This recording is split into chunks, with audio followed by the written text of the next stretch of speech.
Hello, my friends. This is Daniel Talley, the Note to Self guy. I trust that everyone dined sufficiently for Thanksgiving and that everyone had a great Thanksgiving. And I hope that while you're eating that delicious food, you took the time to give thanks to God for all of the many blessings that He has done for you. So I hope everyone had a great Thanksgiving. Just want to make mention of the fact that we are now on YouTube. So you can go to YouTube and type in Daniel Talley and my name and the site should pop up, so you can follow me there.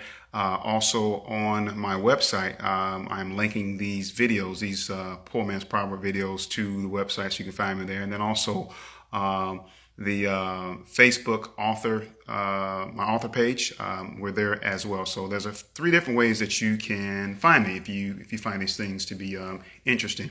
Want to mention that I do have two freebies that I'm still giving out on my website. If you go to the website, you will find an opportunity to enter for a free signed copy of Note to Self. We'll be making that drawing on December the 5th, Wednesday, December the 5th. And these are no ordinary copies. These are what I call them the author's edition. They're signed, and then there's an extra Poor Man's Proverb that's written in there. And perhaps one day they just may be worth a lot of money. If I get famous, that book may be worth some cash. So it's certainly worth entering to win, because you never know. Okay, so the other freebie is that I'm offering there is 5 simple ways to increase your faith. All you have to do there is just basically go to the main page and scroll down, and then there's a little section that allows you to put your name in and your email address, and then boom, it will send the document to you.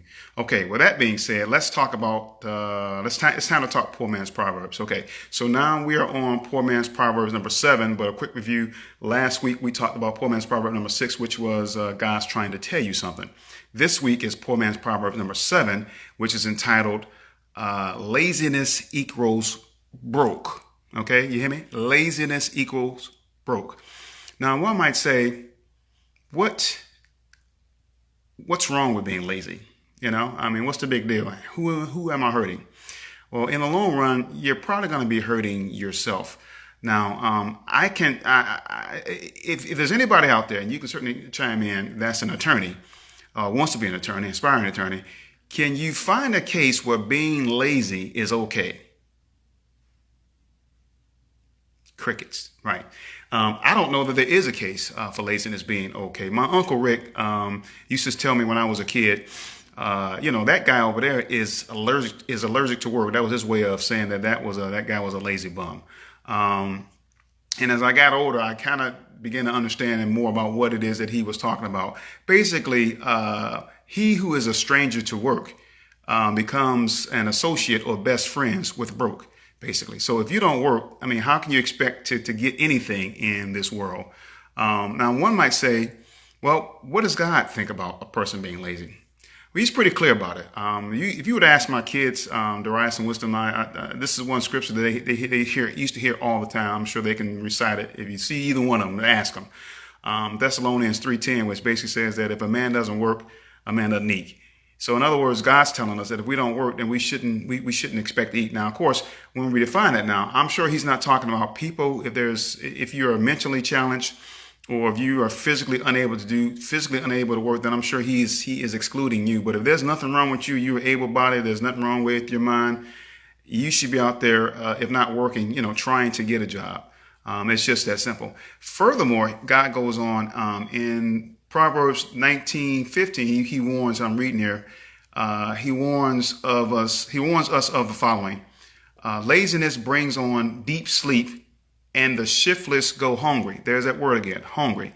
God's telling us if you don't work, you can't expect to eat. And if you can't expect to eat, then obviously you're going to wind up going hungry. There are no free lunches here. God expects us to work. And if you think about the concept of laziness in any field of endeavor or in anything that we do, what can really come of it? If you're in college and you're lazy and you're not studying, what's going to happen? You're going to fail. If you're lazy on your job, what's going to happen? You're going to wind up getting fired.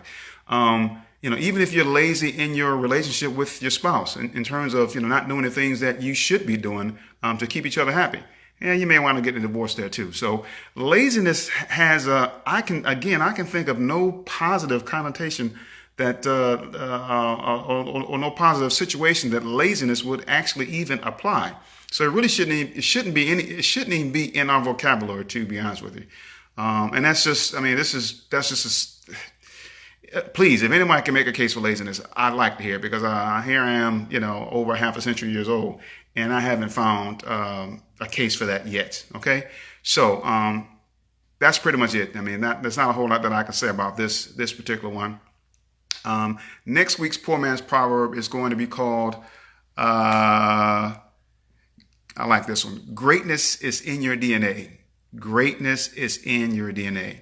Okay, so this is Daniel Talley, the Note to Self guy. Hope everybody has a great week. God bless you, and peace out. Love y'all. Bye now.